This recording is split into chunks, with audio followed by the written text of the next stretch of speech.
There was a terrorist incident in 2019. 5 terrorists attacked a hotel complex.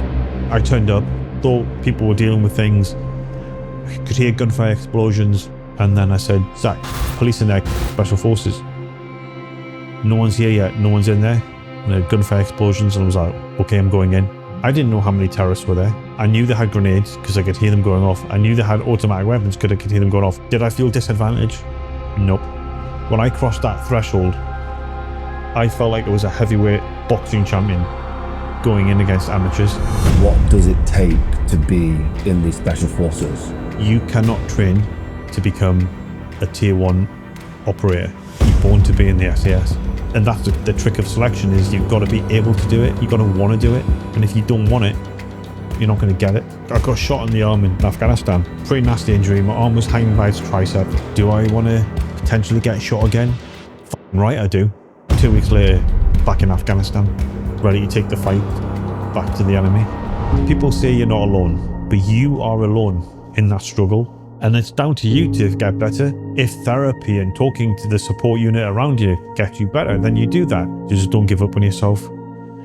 You got to go alone, do whatever it takes, and just come back. That's all it means.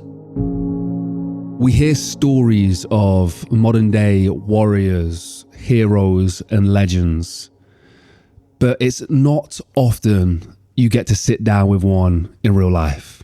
Well, today, that's exactly what we do. Today, we're interviewing with Christian Craighead, an absolute legend. Chris entered the parachute regiment as a teenager and then eventually was selected for the elite Pathfinder platoon. Then he went on to the SAS. Now, if that wasn't already amazing enough, what Chris did in those places is even more interesting. While serving in the SAS in 2019, a terrorist group took over a hotel in Nairobi. At the time, an unknown masked SAS soldier went in there and saved over 700 lives. Didn't want any credit for it. He didn't do it for the fame, for the glory. He did it to help these people. And he remained nameless, but infamous he was. Eventually, he was leaked in the press, and that's why we're sitting down with Chris Craighead today. His story from growing up till the moment that he felt he had this divine calling to save these people is absolutely incredible. And whilst the events of that day have been shrouded in mystery over the years, today we get to dive into those details. Chris Craighead is more than just this situation, though. He is somebody who aspires to help everybody through mental health, through standing up for yourself and being proud of who you are, and also through some of the side projects he has going on that has also helped thousands of people. And also, if you're interested in seeing the full documentary that we shot with Chris, which is coming out in the next few weeks, please go over to the Mulligan Brothers main channel and subscribe too, and hit the notification bell and get notified here as well for that update. As always, today's episode is powered by HUEL. This is HUEL Black Edition. I'll talk about this a little bit later on in the video. The link is down below. But before that, without further ado, let's jump into this amazing episode with Chris Craighead. Just introduce yourself and what you do. My name's Christian Craighead. I served in the British Army for 28 years, 15 of which was in the 22nd Special Air Service Regiment, 22 SAS. I retired in 2020 and now we're living in the United States of America, in Texas. You know, we have a mixed audience, but a lot of those guys are from the UK. They know the area quite well. What area did you grow up in, and what was that like growing up in that area? I was born in Northeast England, just north of Newcastle.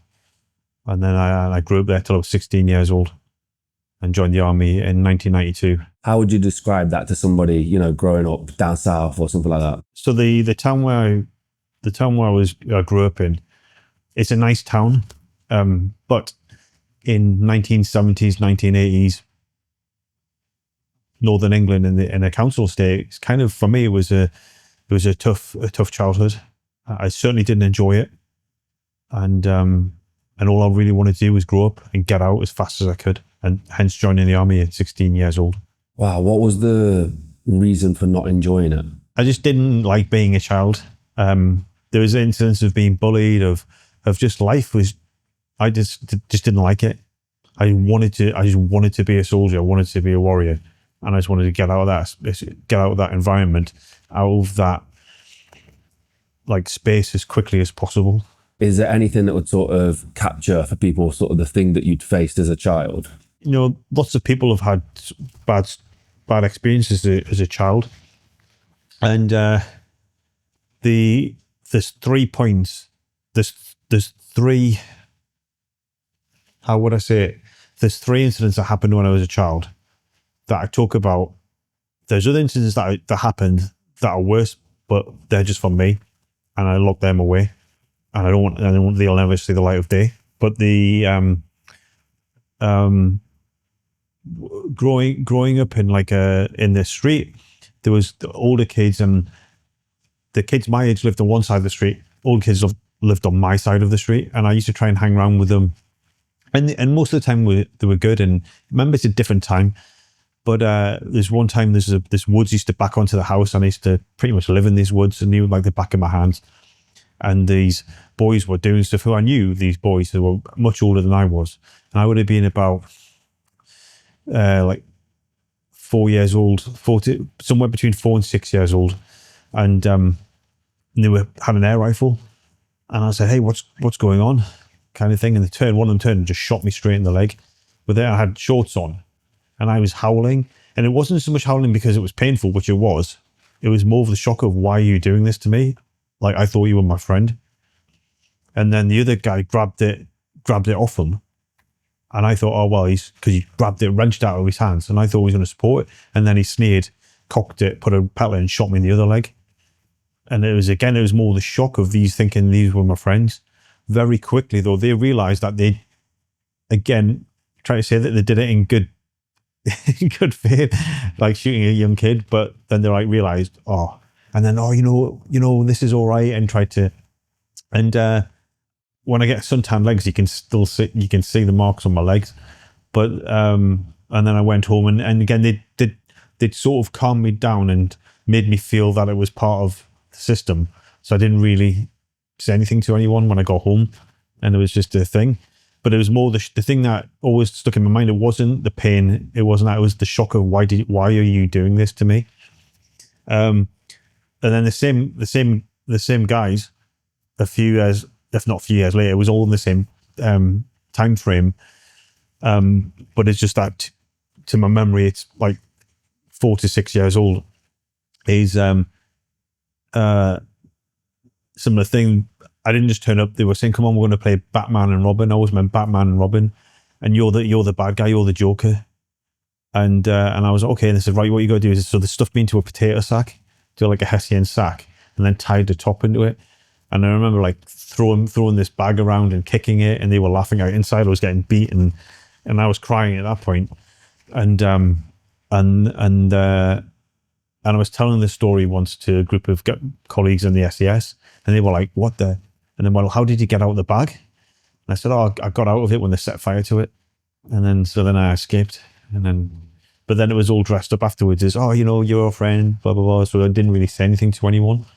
Years later, you realize that's not pretty cool. And but the most brutal thing of all, and this is really like seems a bit messed up, is I'm thankful for it. I'm thankful it happened to me. Was in 1984. So it was September 1984. It was I remember it because I just moved to a new house, and it was the first day of school. So it would have been early September 1984. And I was had a great day, first day of school, walking home, just in the woods, and these two guys, who were, one of them was 2 or 3 years older than me, and the other one was about the same difference to him. They just got out of they apparently had just been released from Borstal, or been escaped from Borstal. I don't know, but they were bad lads. I kind of knew them, but didn't know them. And they were like, "What are you doing?" And I was like, "Nothing. I'm going home." And then one of them sort of well, one of them smacked me over the back of the head, dropped me to the floor, and then they started kicking the shit out of me. That's the easy bit. Then they decided to start torturing me, and it was like just one of them was like knelt on me, punching me in the face and stuff. The other one was like getting nettles and like doing stuff for that, and the other one like put a cigarette on me and all that, and burning me with a lighter and stuff, like threatening to gouge my eyes out and all these things. And it went on for over an hour, and they got like dog shit and was smearing dog shit on me and things. And but my obviously it was a horrific ordeal, but not that long after it, I thought, you know what, they were out for blood, and if they hadn't got me, someone was getting it that day. It wasn't just going to be me. Someone was going to get it, and if they'd come across a girl my age, or younger, or older, but if they come across a girl, they would have fucking raped her. You could sense there's like pure evil, and one of the other things, it's similar to before, where the actual physical act wasn't the most painful. The most painful thing was when I got home, I was like hysterical, and my mother, she was like pretty hurt about it, and my ex stepdad went out and looked for them. But what they'd done is I had a packed lunchbox, and when I hadn't seen it, and it's only when she opened it, she was like, oh, they'd filled it with dog shit and stuff. And there's those little things that really like get to you. But those sort of incidents sort of put me on a sort of a mindset and a route. It was all just, they were building blocks to what I would become. Incidentally, when I was researching this information for my book, when I was going back to the areas, what's really strange about it is, and I never realized this until I went back then. It was 2020 when I was researching the book One Man In, which you can't read at the moment. Those three incidents are in a perfect straight line, and within all three incidences are within like 50 yards of each other, 50 meters of each other. So it's strange, and it all happened over a different time frame, but they're all like in a nice like line in that same area. Wow. You know, I mean, I've listened to your life story a few times, and it feels like there's a lot of like universal alignment or divine intervention or something. Like, it feels like it's themed throughout. The moment though where you have this thought process of this could be somebody else, do you think that was the birth of starting to stand up for other people and starting to like fight injustices? I think so. I think it was like, that was for me, it was definitely, there's a few things happened on that day in 1984.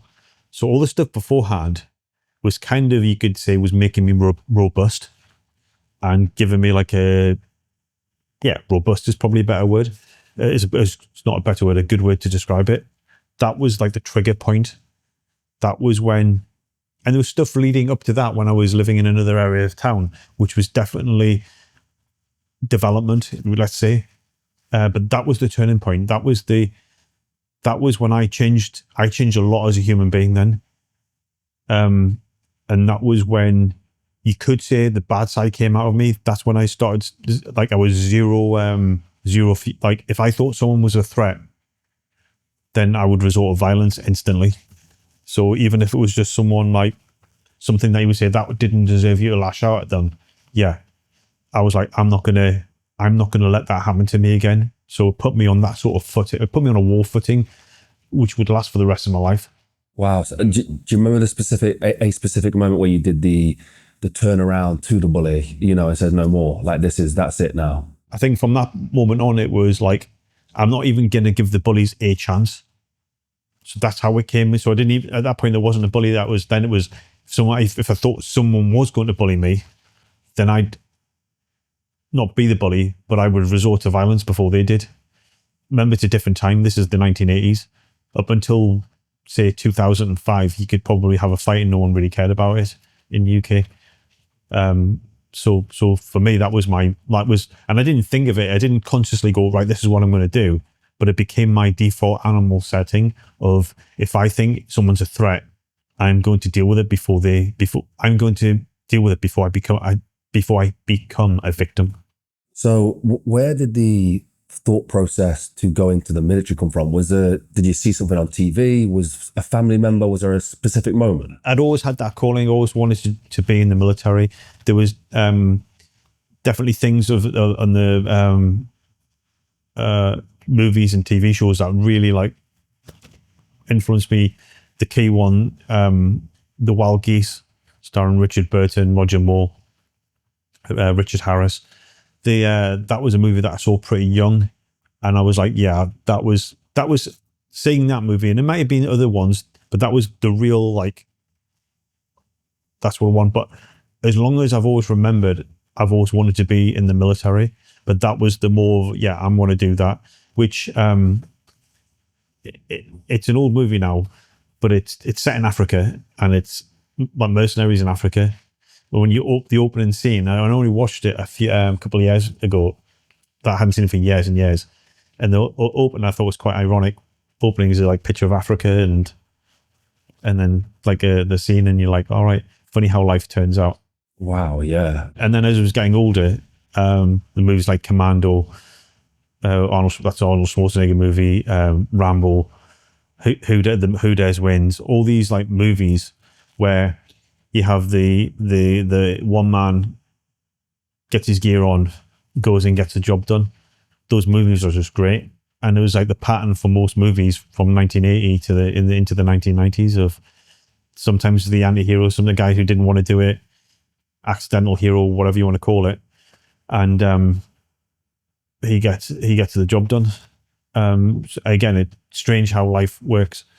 But yeah, I think there's certain favorites of mine.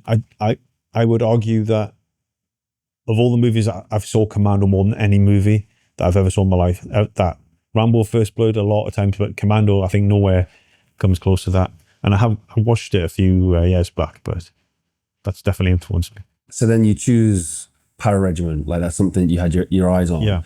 Did you, once you started verbalizing that to teachers at school, whatever it was, did you have support? Did they tell you that it was possible? Did they put you down? So we had the Falklands War in 1982. So that's still fresh in everyone's memory, and the parachute regiment played a pivotal role in the Falklands War, and everyone knew who they were, and lots of people.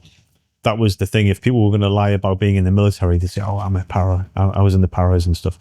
But so they had a fearsome reputation, and but of course, in most people's minds, a paratrooper is 6'4", well built, shaven head, long mustache. That was the look then.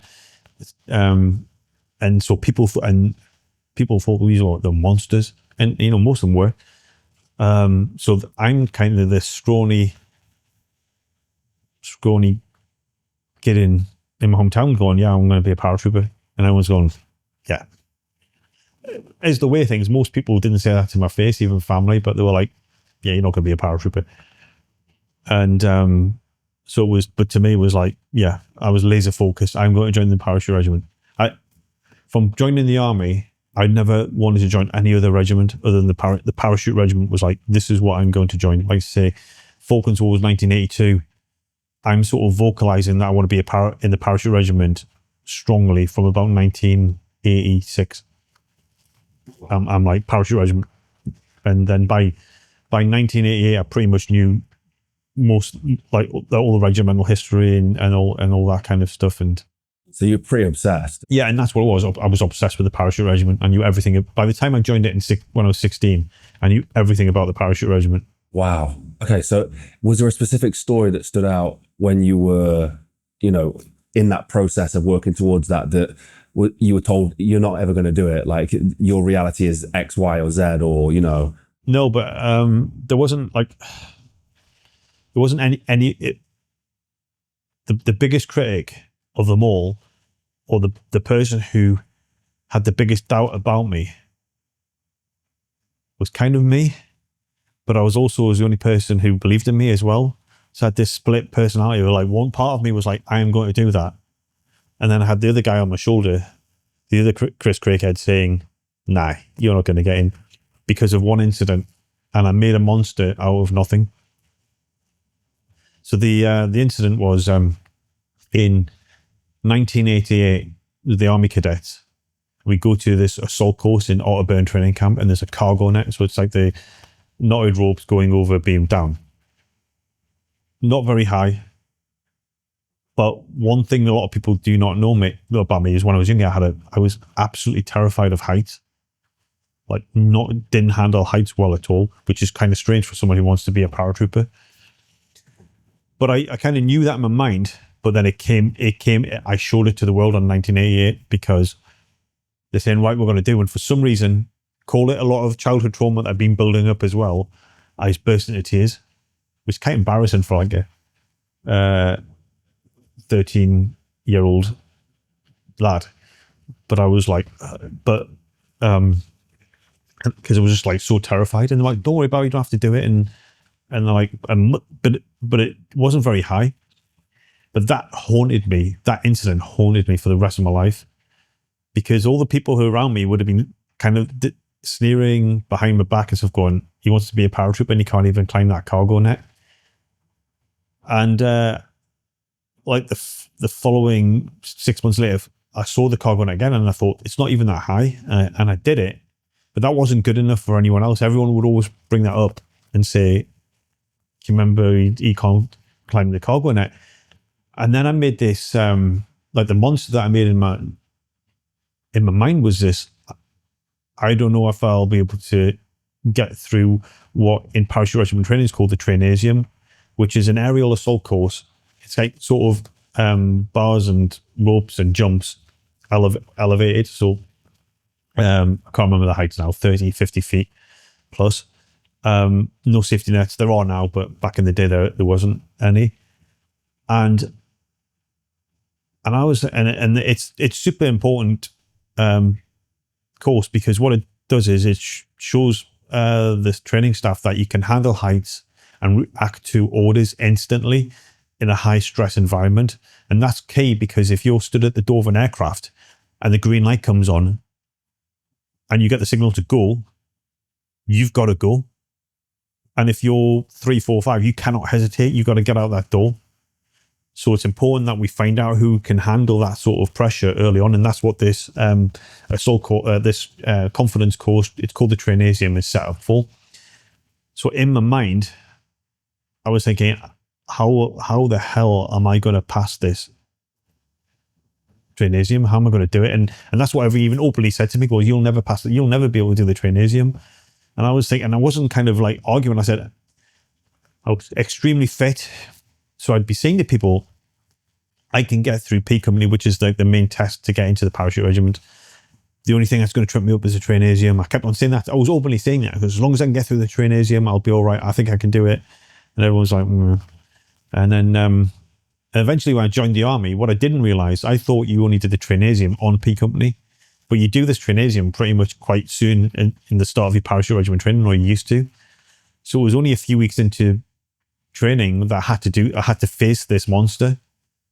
And they said, we're going to do the trainasium tomorrow. And like I was like, this is it.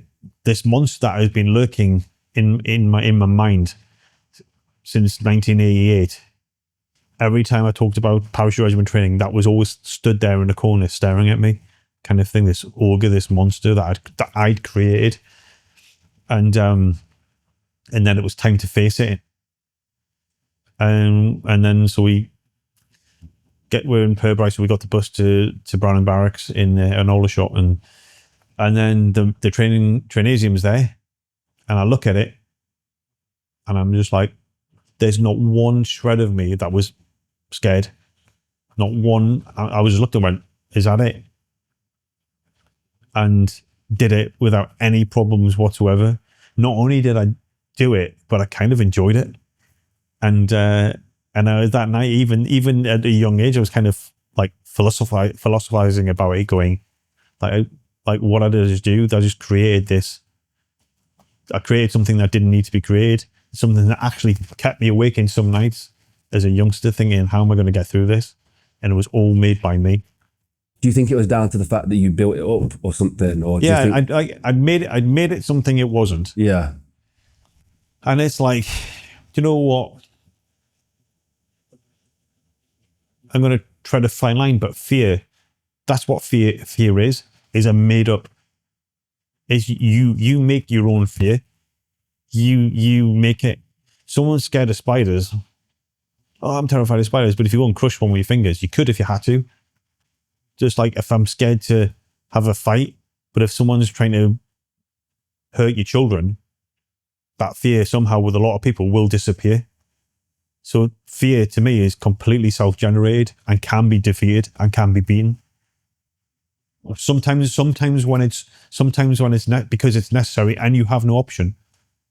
But to think, if you can harness that, if you can rip that skill and say, well, you know, when someone's scared of heights, but the house is burning down, now they've got to climb out the bedroom window and climb down the drain pipe. All of a sudden, the fear of heights has disappeared out of necessity. So if people can learn how to tap into that and go, do you know what? I'm just got to do it. Don't want to do it, but I've got to. Let's go. A fantastic mentality as well. Then you go from para to elite pathfinder. Is that right? Is that so? Elite pathfinder, yeah. And then to so the pathfinder platoon is the is like the elite reconnaissance force for the airborne brigade. I was there for a bit. Then at what point do you decide I want to do the special forces? Like whenever the film Neverending Story came out, that's a focal point because I went to the cinema to watch Neverending Story, and then that evening I watched the movie Who Dares Wins with Lewis Collins, and that's when I was like, I want to join the SAS. So whenever, so that's I think it's 1987. And what captured you? It's just the whole. At the end of the movie, there's like a big hostage rescue mission, and it's about an SAS guy who's a badass and goes undercover with these terrorists, and at the end there's a hostage rescue, and he's like the hero. And that, when I was looking at going, I want to do, and at that time as well, as it still is, the SAS always in the newspapers doing in it a lot then. So I was like, yeah, I want to join the SAS. And but a lot of people kind of, I said it to family and stuff, but again, lots of people would say they join the SAS. But in my mind and my heart, I wanted to. And as I got a bit older, that stayed in here, rather than saying, I want to join the SS, because people would just laugh at me. They were laughing at me for saying I'm going to join the parachute regiment, let alone if I said, I'm going to get in the SAS. So in my heart of hearts, I really wanted to join the SAS from a young age. And that was always kind of my eye on the prize, if you like, all the time from being getting into the parachute regiment, huge milestone for me. And it was, again, beating my critics, being my own, strangely, again, kind of this contradiction of that part of me knew I could do it. And part of me knew I was going to get in the SAS even. But the other half of me said, how are you going to, the human side, if you think, was saying, how you couldn't do that. So it's proven to myself when I got to the parachute regiment, great milestone. And now it's like focus on the next thing, which I was going to do the SAS selection. Then I had this great platoon sergeant who was ex-Pathfinders, and he told me about the Pathfinders and things. And I thought, well, maybe I'll go to Pathfinders first and then go to the SAS. And that's what happened. And then you go through the process. What was that like? And then eventually reaching that goal. I passed selection the third time. You're allowed to, I believe it's 2 times, but if you get injured or reasons out of your control, then you're allowed to come back. That's how it used to be. And so on the third time I passed selection. And even that was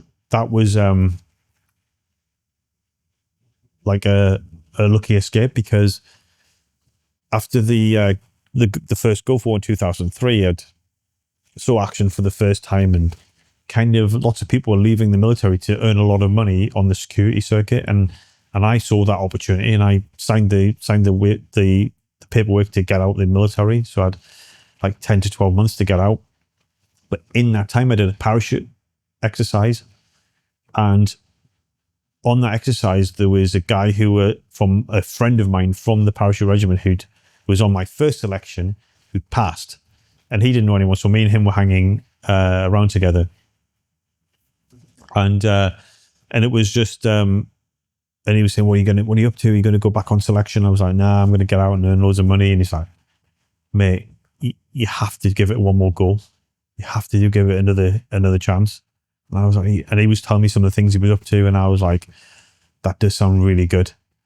And back then it was kind of easier to get on selection. Now there's lots of courses and things you have to do, but back then it was just before it changed, where you could pretty much put in for selection and go straight on it. And so I saw the commanding, or my officer commanding, and said, look, I'll sign back onto the military as long as you let me go on SAS selection on the first opportunity. And he was like, okay. But then he added a bit of pressure, saying, if you fail this time, you're not going to come back to Pathfinders. You're going to go back to the parachute regiment, which would have been because I'd been in Pathfinders a long time, so it wouldn't have been very nice for me. So I was like, okay, it's like SAS or bust, and went on selection and passed.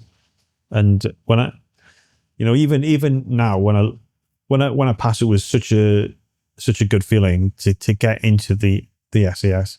The SAS is a famous, for good reason. Everyone in the world pretty much knows what the SAS is, or most people do anyway. So to get into that unit, and there's not many serving members, it's such an honor. And I was kind of buzzing. And even when I think back, I'm like, sometimes I can't believe I got into the SAS. And then I'm in the SAS. And so it was to go from being, when people doubt that you'd even get into the army, to be able to prove them wrong, even though they wouldn't know, that not only did I get into the army, but I got into the parachute regiment. Not only did I serve in the parachute regiment, but I served in the Pathfinder platoon. Not only did I serve in the Pathfinder platoon, but I got into 22nd Specialised Service Regiment. And then the rest flows on.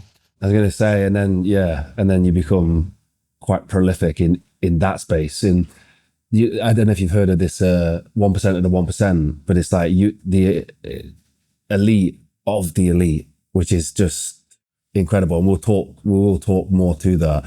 I'm curious as to your first experience when you eventually got to go to war. Like, what was that moment like for you? You've been training for such a long period of time to do that, and then you eventually got out there. So I'd been on operations before. When I was 17 into 18, I went to Northern Ireland, and then I did some tour to Kosovo and in the Balkans, and to Sierra Leone in Africa.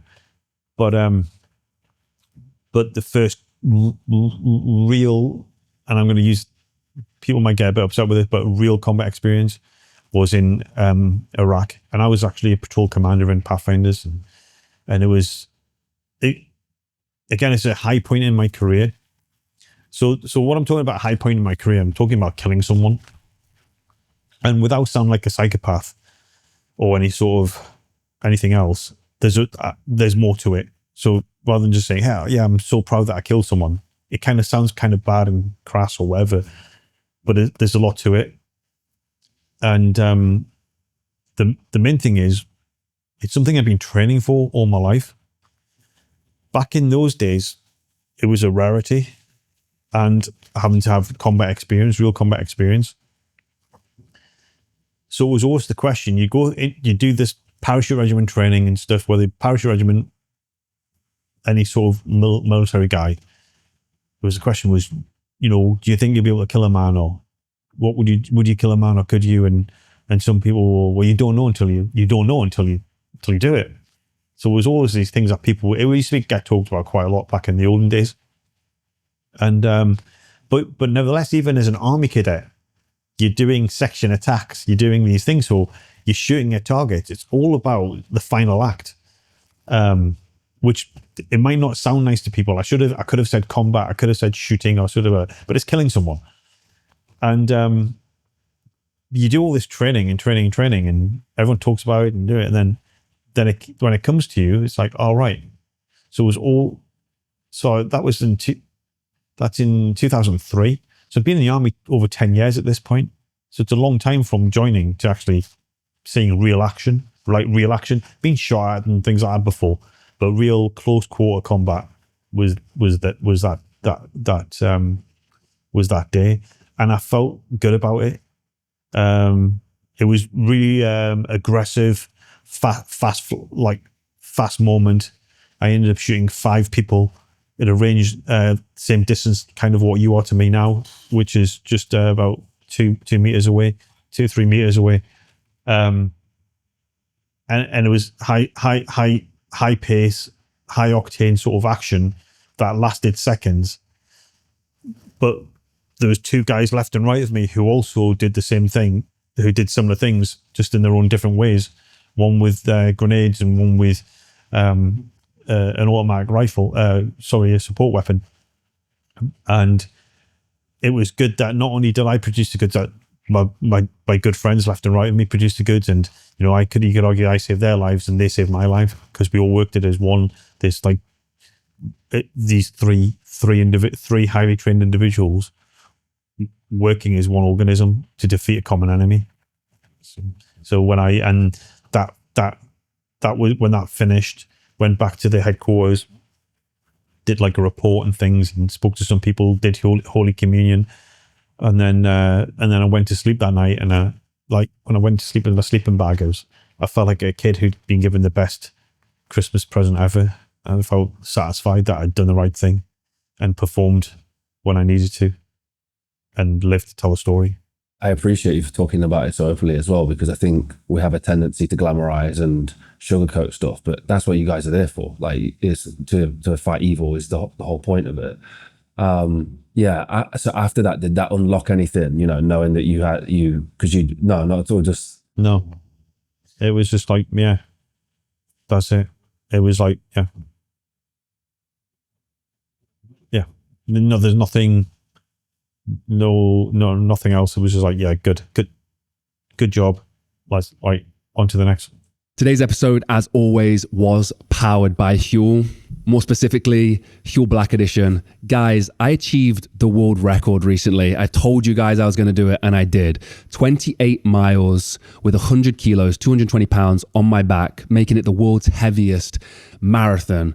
What have I used throughout my whole training process and through the run as well was HUEL Black Edition. 35 grams of protein, 26 vitamins and minerals, and slow release carbs. This stuff is the best thing. I love the ready drinks. And yeah, it made me capable of achieving the world record. Then I ran 450 miles with a 55-pound stone on my back. You guessed it, drinking HUEL, eating the HUEL ready meals, all that kind of good stuff. But don't just take my word for it. The hardest geezer, Russ, ran the length of Africa drinking this stuff as well. So it's not just me. It's amazing in a pinch. And when you're super busy, I just grab a bottle of the ready to drink. I'll take my daily greens in the morning and I'll have one of the meals at lunchtime, and boom, I'm ready for the day and I'm saving time as I do it. If you want to find out more, go to link in the description, where if you use the code pinned in the top comment, you can get $15 or £10 off your first order, linked down below. Thank you, HUEL, for sponsoring the video. Let's dive back into the episode. We spoke about the high points of your career, and you'd mentioned a few points. So was it getting selected? So I'd say that the main high points: becoming a member of the parachute regiment, the star point. And I don't give the parachute regiment as enough credit as I should do, and especially considering how much I idolized it and obsessed over it as a kid. So the parachute regiment, getting into the parachute regiment is like, that's like, okay. The next high point is the full-on combat, is aggressive combat operation, or taking action, killing someone, that thing. That was high point 2. And then high point 3 is getting into the special air service. Again, similar to the parachute regiment, it's like what? I think I think a lot of people who've been ex-SAS or like forget about that, like that you were in the SAS, and it's kind of, and I know some people don't stop going on about it, but even though I didn't do that long in it, but it should be a thing, and but yeah, it's getting into, and it's like, because it's proving that critic wrong. Maybe the critics that I imagined didn't, people, I'm saying, oh yeah, then people didn't think I'd get in. Maybe then people said, I did think you'd get in, and maybe I just imagined it all. I don't know. But part of that criticism was from the inside here as well. always looking for that approval that was never going to come by me. So it was like, but I was in the parachute regiment, the Pathfinder platoon, and the SAS. And that's like, as a kid, if I'd said that to my 13, 14, 15-year-old self, I'd be like blown away. I'd be like, what? That's amazing. I mean, from the outside, special forces, tier 1 operators is like real life superheroes, real life, modern day warriors, from the outside. And it really is that.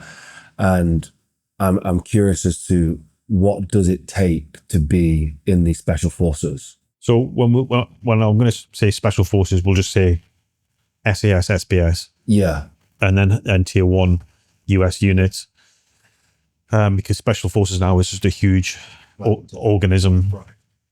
But it takes, I think, and this is just the opinion of Christian Craighead, is that you cannot train to become a tier 1 operator. You're born to do it. Now, and what do I mean by that is, you have to have this certain mindset, physicality, everything to be able to do it. No one, I completely deny if someone said, you know what, I'm super fit, super motivated, I'm going to get into the SAS. Maybe you will, but if you do, that means you always could have got in it. So you had that set up. There's some people who, no matter how hard they try, no matter what they do, no matter how qualified they are, no matter how good people think they are, they just can't do it. And the thing, it's a theory shared by a very close friend of mine who I was in training with in junior para and another unit, and then the SAS, and that was his thing, is you're born to be in the SAS. And I completely agree with that. It's like you're that set up. If you want to do it, you train, you work hard, and then when it comes to selection or being selected, is again a lot of time I'm quite flippant about saying about being fit. You have to be really, really fit to get into pass selection, but that's not enough. It's just a tiny bit of it, because everyone who's done selection knows someone from their old unit who, Jonesy could put 65 pounds on his back and run 10 miles every single day. And he could do that or whatever. And he goes on selection and he lasts a week.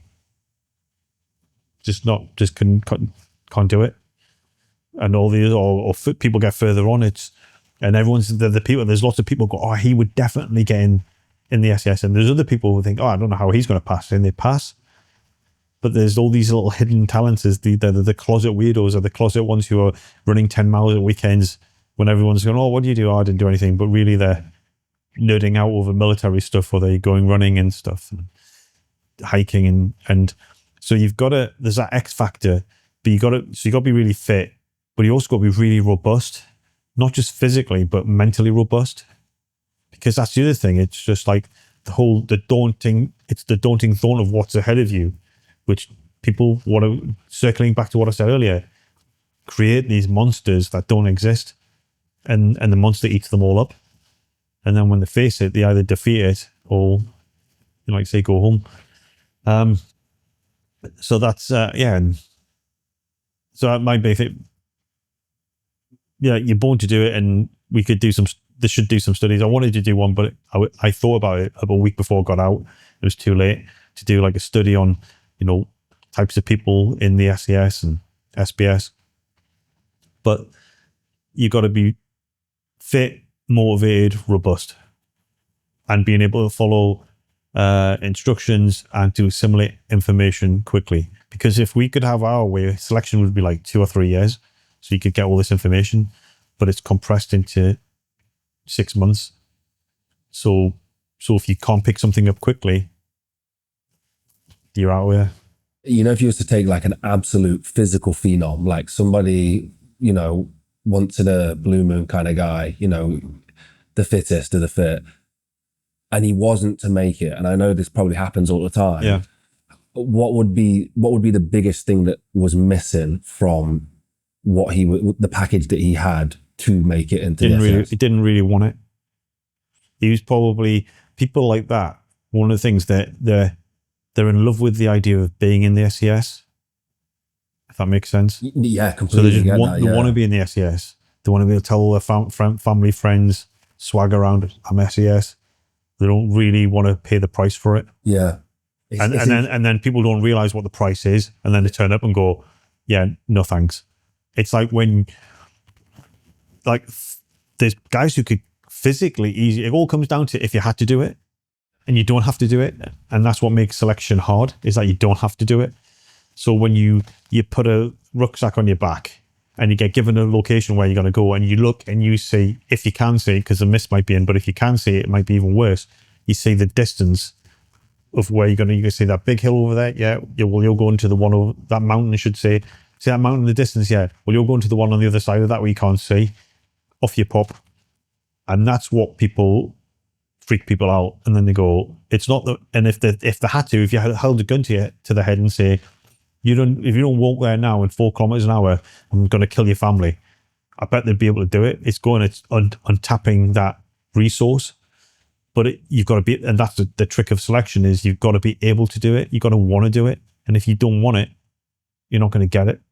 And not to minimize the aspect of the special forces and like, how, brave you guys have to be and the decisions you have to make, and, the position you guys are going into is insane.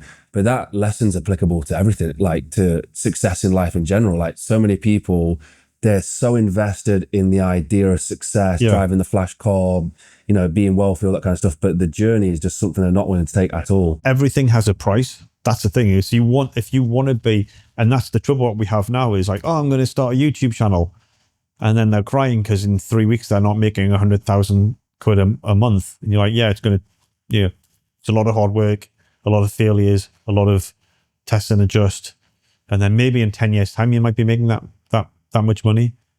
They don't want the bits in between, the work and like whatever job that is, whatever role it is, you're absolutely right. Did you enjoy the hard work and the graft, like the difficulty of it? That's something that no one really enjoys it. They might, like, people will say, oh yeah, it was good doing that, but they don't. It was good being part of a system. But here's the thing. So you want to go in the SAS. There's always exceptions, but as a general rule, if you're going to go in the SAS, whatever unit you're from, whether it be infantry, support arms, whatever, typically the guy going for SAS selection is the fittest, the strongest, the keenest, the one who excels in everything, who gets good reports all the time and is like golden balls. That's the common thing, and that's great. So you go on selection, you work extremely hard, you pass this course, which just has such a high failure rate, and now you're in the SAS. But here's the thing, something you didn't think about and no one tells anyone, is you've now joined a unit where every single member is that guy, where you were the top of your 30 guys in your platoon. Now you're in a squadron or regiment where every single man was that guy. So something to think about. Let's talk to that for a second, because I think that's something that people don't think about. Then you're in the top 0.001% or something, and surrounded by how many people actually make through selection? This is this is the number system I work. It might be outdated now, but for around about 200 volunteers, 8 is the average pass. Sometimes more people pass, sometimes less people. But from 200, that to me, it might have changed, but was the planning is 200 will start selection, 8 people will go to the squadrons. And then you're sat there, you arrive with these guys who are just like you, the best of the best of the best. What's that like? Is that a moment where you sort of, that hits you and you realize that? No, I think you don't realize it. I think a lot of people don't realize that. But it's good to be around people who are of similar mind. But again, but it's the same thing. Everyone's different. And one thing was, it's just my theory, is even if you're in a combat unit And it doesn't matter if it's tier 1 special forces or common. I think it splits into categories as well. Because one thing I think I saw a lot, and as much as my theory, especially in high performing units, you have sheepdogs and wolves. So you're all working to the same. Goal. So you've all got a common aim. But some of the people around you are sheepdogs. They can produce the goods if they have to, and they're there and they're selected, and that's why they're there. But there's some people around you who are wolves who have been trained into sheepdogs, and they're the different people. And again, my theory is that a lot of parachute regiment soldiers in the SAS are wolves. Wolves turn into sheepdogs, and but it's like that in lots of different units. I'm not just talking about the SAS. I'm talking about lots of high performing units, and people will know what I'm talking about.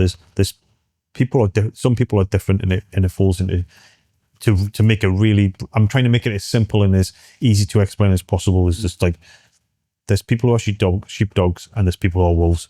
What's the characteristics that separate them? I think the wolves are the ones that will do things when they need to be done without orders, off their own back, and with total aggression and commitment. And the sheepdogs will do it if they have to, but won't do it unless the shepherd tells them to do it. We're going to jump around a little bit here, so I will be coming back to this, but just on the back of that point, I think it's a good transition into Nairobi. Like, I think it's one of those stories it's a true moment in your life that's, captured the minds of so many people and the hearts of so many people. And I think it'd be really good to start, I guess. And I know I just make sure I said you're not keen on saying everything. So I want to make sure that I don't step around that. So if there's anything I say that's out of turn, just let me know. But one thing that you have spoken to, and I think is such a fascinating and I think divine intervention, but is this lead up to it that felt different to you. There was the man that you met on the side of the road. Prior to that, I don't know if you spoke to this before, but you also stayed extremely prepared all the time. Is that something that you felt just was happening whilst you were in Kenya, and it was a normal thing that you usually do, or did it feel like there was something, pushing you in that way? So just so in case people don't know, there was a terrorist incident in Nairobi, Kenya in 2019. 5 terrorists attacked a hotel complex. It started with a suicide detonation, and then 4 terrorists armed with assault rifles and hand grenades started marauding through the complex, intent on murdering anyone they could find. I got a phone call when that was happening, and I turned up, and then I intervened. I went in the complex, and then 18 hours after the attack started, the last terrorists were neutralized. And then after 22 hours after I turned, so 18 hours and 4 hours after that, I then left the complex. So it was the most remarkable day of my life. And you talk about that. So that's what we're talking about when we talk about meeting the stranger. And when I was living there, I had no intelligence. No one said that this was going to happen or thought this would happen. It had happened. It had happened before in the past, but it was this thing. There was nothing to lead me to think that there's going to be an attack on a hotel. How many months prior to the attack were you living in Kenya? I was there about a month before, and but for some reason in my mind, I thought this could happen. There's nothing that told me that it was going to happen. There's no intelligence, but I was ready for it. When I mean ready, I was ready mentally. I was ready physically. I was always training, both like physically, shooting, keeping on top of things. And I had my equipment good to go. It wasn't a requirement, but it was, when I say good to go, it was ready. So I didn't have to, there's like having are you packed? Yeah, I'm packed. I've just got, and then you go and you say, are you packed? Well, I've just got to grab some more. I've just got to grab my wash kit or things like that. That's like, you're not packed. same as that. Is like I was good to go. So I knew if the call ever came, which I I had no sense that it would. I just felt it could. And I knew I just had to grab my bag, throw it into my truck, and I wouldn't need anything else. So it's sort of, so I was prepared for it. And thank God I was. And then, you know, the morning of was like this miraculous story where you were given some kind of message that, again, kind of had some lead to preparation there as well. Yeah, so that morning I'd been doing my own training and things, and then I was driving back to the city and drive onto call it the main, but it's still a dirt track. On this dirt track, you'd sometimes see Maasai tribesmen or workmen on the track working for the Chinese rail link. So I was shocked to see a guy in a smart beige business suit with highly polished shoes, and this African guy. So I was shocked, and then what's even stranger is that I broke all procedures, common sense, if you like, as well. As I stopped the car, put the window down, and said, "Hey, buddy, do you want a lift?" So he runs over, gets in the car, saying, thank you. And start driving down. We're driving down. He says, how old? Straight away, so thank you so much. What's your name? I said, Chris. Tells me his name. He said, how old are you? I was like, I'm 43. He said, I'm 43. So when were you born? I was like, September. He goes, I was born September. I don't know what day, but what day were you born? I said, on the 15th. He said, this is a good sign. That means you and I were both born in September 1975. And then he chuckles, goes away. He says some of the things I can't remember. Then he reaches into his pocket and pulls out this dagger. I'm completely chill about this. I have no feeling of threat or things. He pulls out this odd-shaped dagger. It's curved. It's called a Chris, but it's a curved dagger. The thing that was unusual that this had two tips. It might have been broken at the end, but it looked like it had two tips. And I jokingly say to him, you're not going to try and kill me without it. He goes, oh, no. I carry this in case I come across any demons or evil spirits on this road. It comes in handy. He chuckles to himself, puts it away. I look at him and say, hey, judging how you're dressed, I take it you're going into the city. He's like, no, please just drop me off at the first village. Remember, this is Africa. And I'm like, well, this village coming up? He's like, yes, this one. Don't go inside it. Just drop me off outside. Like, okay. Bring the truck to a stop. He's like, oh, thank you so much. He opens the door. And when his foot hits the ground, everything changes. So his foot hits the ground. His face changed. He's still the same shape, but it's a bit like if you say to someone, if you insulted someone, do you know how you'd get all serious and go like, what? And his face changes and he's like, Chris. And his voice is different. It's the same voice, but it's different.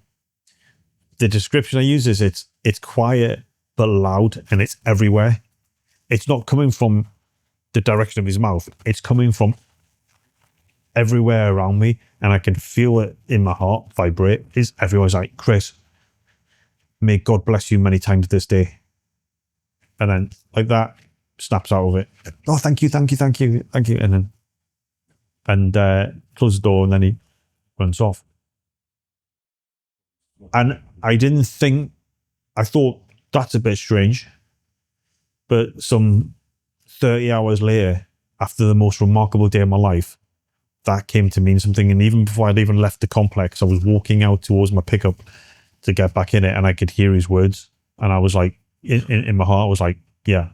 Honestly, I'm getting shivers of goosebumps like that. It's so crazy. And I'm curious, can you see, looking back now, was there other moments that led you to be there at that moment in time? Like, was there other things looking back? Yeah, everything was leading me to that point. The three incidents that I talked about earlier as a childhood, they were building blocks. I kind of use that term. They were the building blocks to be the man, to becoming Chris Craighead. And that's what I'm so thankful I was there to help. I was so thankful I was there to save people's lives. And I'm so thankful that it gives me some sort of closure on my life up until that point, that every time I take a beating, every time I gave a beating, every time I didn't get a job or didn't do well or did that, it was all plotting this course where I had to be in Nairobi on that day, and everything, and like, whether it be career failures, whether it be trouble, whether it be anything, it was all, any relationships were all leading me to that point. And it's like thing was my training started the moment I was born for that day. As you got that call and you know that did you know there were 700 people? No, I didn't even know where, I didn't know where it was. I'd never been there before. It was just like, there's a complex attack going on at 14 Riverside Drive. That's all I knew. I didn't know so the complex, if you like, is a 7-story, 5-star hotel. It dominates the center with a 12-story, multi-story car park attached to it. Surrounding the hotel and car park are multi-story office blocks, and then surrounding the whole complex is I believe it's a 10-foot high wall with an electric fence on top. One of the key points to it is there's only a single entry and exit point into the complex for both pedestrians and vehicles. So once you're in there, you're trapped. There was a pedestrian footbridge on the other side of the complex, but we kind of discount that because the only people who had access cards to that were members of staff from the hotel. So generally, there's only one way in and out of that complex. So you arrive on site, and again, I don't want to talk too much of the detail. A lot of this is out there, but I won't talk about what happened inside. But I turned up, and I kind of turned up, thought people were dealing with things. I could hear gunfire explosions, and then when I put some gear on. I left a lot of gear in my truck. I only put the gear on that I had that day because to look somewhat official. Went forward to see what's going on. Then I could report back to whoever this was going on, and people are dealing with it. Hear the gunfire. Looked into an office. Got directed to an office because the press were there, and they said people in the office were hiding under tables and chairs and things. And announced who I was, and then I said.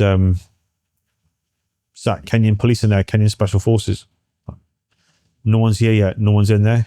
And I heard gunfire explosions, and I was like, okay. Then I heard a woman scream. Then I heard gunfire, cut that scream off. I realized she's just been murdered. And it was like in the distance, it was like hard, but I heard that and I was like, okay, I'm going in.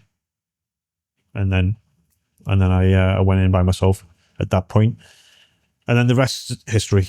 The "Here I am, send me." Where does "Here I am, send me" come from? It's from Isaiah 6:8 in the Bible, and it's the Lord said, "Who will I send? Who will go for us?"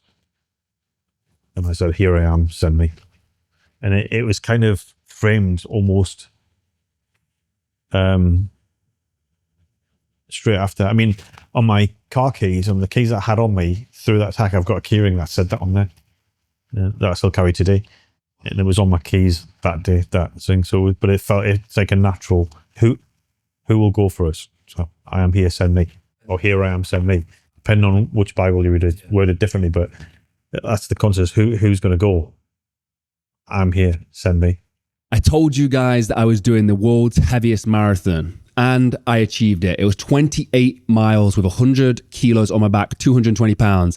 Then over the next 10 days, I ran an average of 40 miles per day with a 55-pound stone on my back. We achieved it. And so many people told me that was impossible and that I wouldn't be able to do it. And that's why a lot of you guys have been donating to the cause, because we achieved impossible. But somebody who supported me from the very get-go was Chad Robichaux. And with that, him and a company that he worked with, Vortex, who do Vortex Optics, who a lot of you guys probably know about, also have supported me on this cause. Vortex Optics have donated a Razer HD Gen 3 and a Impact 4000 ballistic rail-mounted laser rangefinder, which is like $8,000 or something together. If you donate $7, I believe it is, at mulliganbrothers.com, which I'll link down below, you get an entry into the raffle to win those. And the money that you donate goes to the charity. So if that sounds like something that you want to do for our US audience, the link is down below. We're also giving away a Brass Monkey ice bath for our UK audience. It's a £5 donation. And again, it's at mulliganbrothers.com. All this money that we raise is going to help provide headstones for bereaved parents. And I cannot thank you guys enough. The mission is complete. We've taken the stone back, the 480 miles on my back. But the fundraising mission is still not complete. And I'm urging you guys to help us achieve this. I really, really want to be able to provide going forward indefinitely for parents who need headstones for their babies. Thank you to Vortex Optics and Chad for making this possible. Links down below. I'll move on from the Nairobi situation, but the one thing that I think, again, with this sort of divine intervention, in my opinion, you know, hearing the story, once you're inside, you've spoken about like flow state, and I know you can't go into details, but like, or you know, it's something that we won't mention, but there was like a flow state, and like, I'm just curious as to what was the margin for error. The point I'd say about, just to kind of wrap the stuff, but I feel like we'll fall back into it later on with a couple of things, but is, you know, I decided to act. Doesn't matter what that situation was. Everyone knows I did it, and the details of what I did inside there will remain not told for now. But one thing I'd say is it's very easy for people to, even when people mess up, I would have done this, I would have done that. It's very easy to say that when you know the outcome, when you know how the story unfolds. I didn't know the story. I had no authority, and I went in. I could have lost my life. But if the mission had been a failure, I would have lost my career. I would have got thrown against the wall more than, you know, I would have been finished. But when I crossed that threshold to do the right thing, I didn't know how many terrorists were there. I knew there were multiple terrorists because you could hear it. I knew they had grenades because I could hear them going off. I knew they had automatic weapons because I could hear them going off. But I didn't know where they were, how many there were. The other thing I didn't know is that at that point, I didn't know who was in there. So if I'm going in and I've got to take a shot at someone, I've got a split second perhaps to make the call to pull the trigger or not. Is it a terrorist? Is it a police officer? Is it a civilian who's armed? Is it just a civilian? Could have been any of them. Or is it a journalist with a camera? I've got a split second to make that call. The terrorists, on the other hand, they have no rule of engagement. They have no plan other than just to kill people. So, but that said, did I feel disadvantaged? Nope. When I crossed that threshold, I felt like it was a heavyweight boxing champion going in against amateurs. I felt I had the upper hand. I was invincible.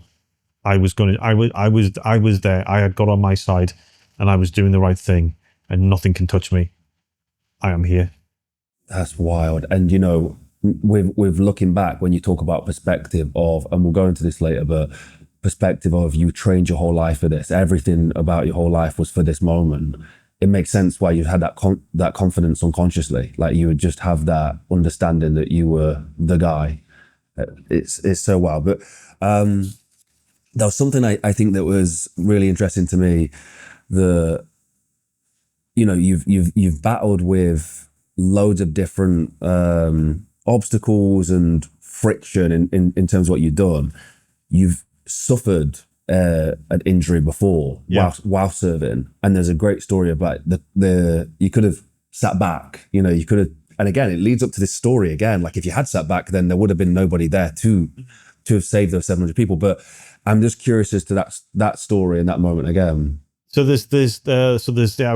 got shot in the arm in Afghanistan, and that's a story in itself. But the thing is like I took the bullet arm, was pretty nasty injury. My arm was hanging by its tricep. Luckily, I couldn't get to it. And it was a lesson, and I couldn't get to a tourniquet, so I didn't put one on.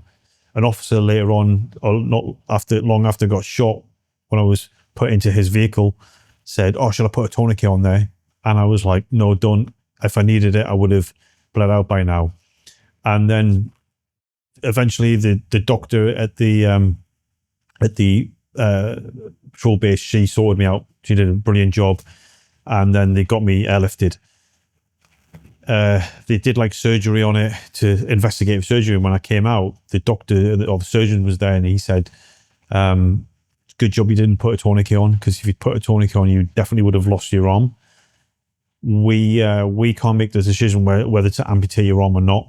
Well, when you get to the Queen Elizabeth Hospital in Birmingham, they'll make the call whether you're going to lose your arm or not. So I didn't know if I was going to lose my my right arm.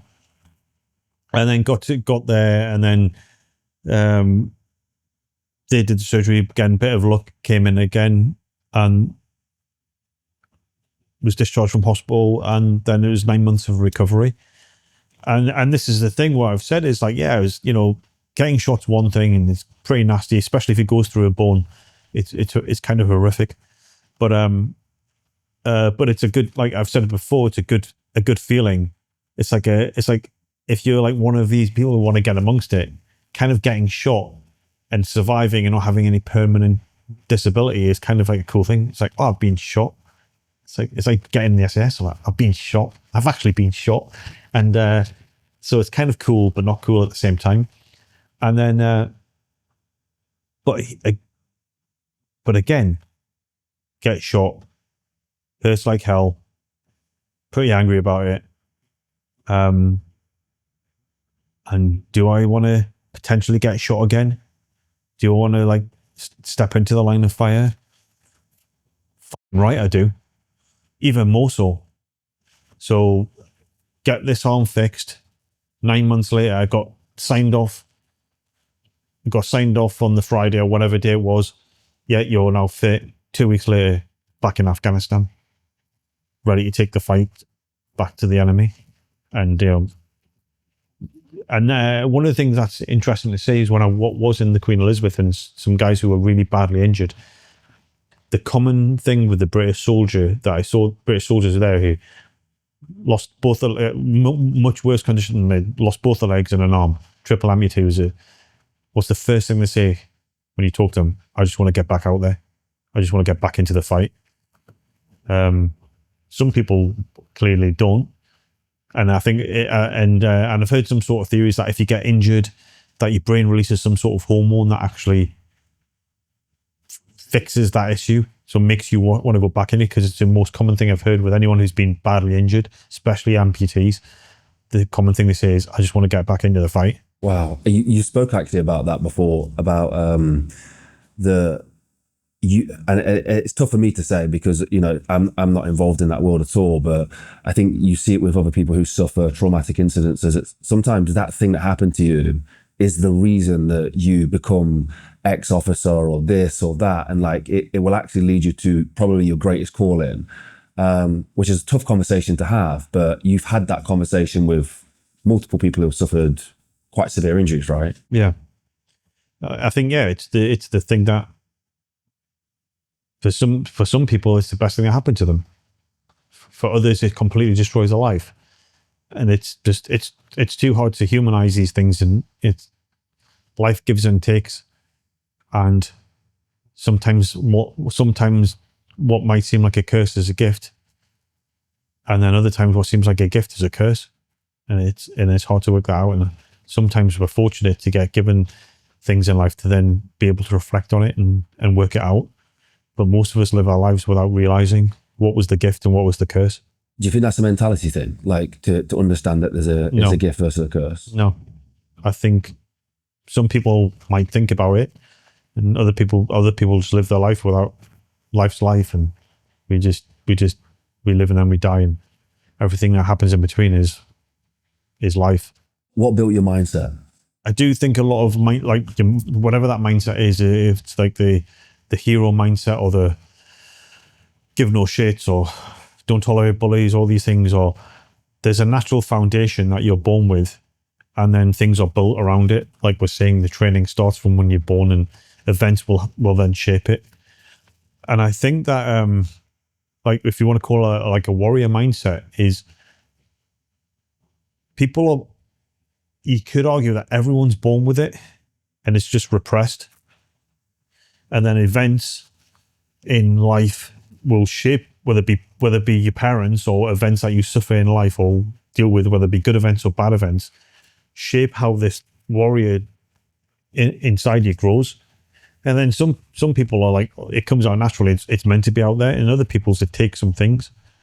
And then a lot of people, it doesn't come out ever because it never had to, and it never will. But and when I say using the term warrior, I don't mean like a special forces warrior or a UFC fighter, it's just day-to-day life, that warrior sort of instinct, that stepping up, saying the right thing when there's something need to be said, disagreeing with someone, saving someone, picking something up, anything, can be anything. It's some people it doesn't exist. Some people it doesn't take anything to come out. They've had a great life and everything, but they're still natural warriors.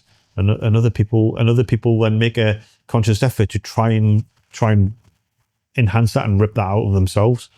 That's my theory, anyway. We spoke about there's like this differentiating thing between, like, you know, we take the UFC or fighters, for example. There's really, really good athletes, and then there's these other people, this small subset of people. It's like from my limited experience of the UFC, which is like minimum, and just knowing some people there, is that and watching it and knowing is to my view, it goes back to the sheepdogs and wolves. I think there's athletes and fighters.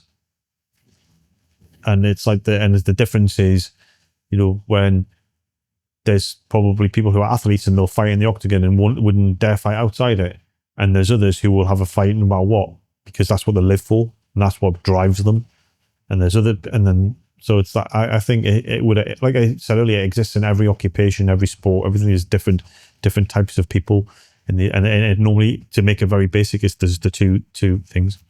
The quote from Council House to White House is mind-blowing. I mean, could you put some background, first of all, behind going to the White House and then the opinion on that? I mean, obviously it's difficult for you to say, but from the outside, that is such a huge leap from a Council House to Oval Office and the White House. Is just bonkers. I think it's a kind of catchy line. I believe I did come up with it, is Council House to White House. But in 2019, I had to give a presentation to a US military unit. And leading up to that, members of the United States Secret Service, who are responsible, amongst other things, for guarding the president, their Special Operations Division reached out to me and said, hey, could you come to our training facility and talk to our guys about some of the lessons that you learned, or we want to pick your brain on some things about that day. I was like, yeah, cool. I'm in the area. And so then leading up to it, just a couple of weeks earlier, or a couple of weeks before I'm going to the Secret Service, they're like, oh, have you been to the White House before? I was like, no. So we'll bring this suit and we'll take you on a tour around the White House. And so you can see things that people don't get to see. I'm like, brilliant. Get to DC, go to the training establishment, give them a little, have a chat with these guys, team leaders and things, just completely unofficial.